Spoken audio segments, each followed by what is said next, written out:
আসসালামু আলাইকুম।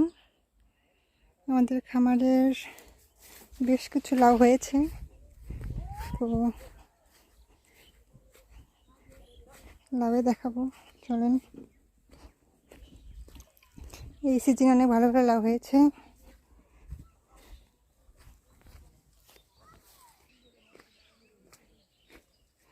এই লাউগুলো অনেক সুন্দর, গলে খেতে অনেক মজা।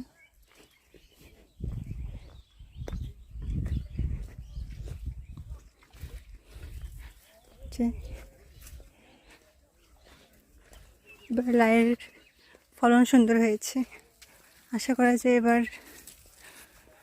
আর অনেক ভালো হবে। আরও গাছ লাগানো হয়েছে, তার জন্য খনন করা হচ্ছে। আর এগুলো হচ্ছে বিভিন্ন পোকা লাগার জন্য আর কি ওষুধ দেওয়া হচ্ছে।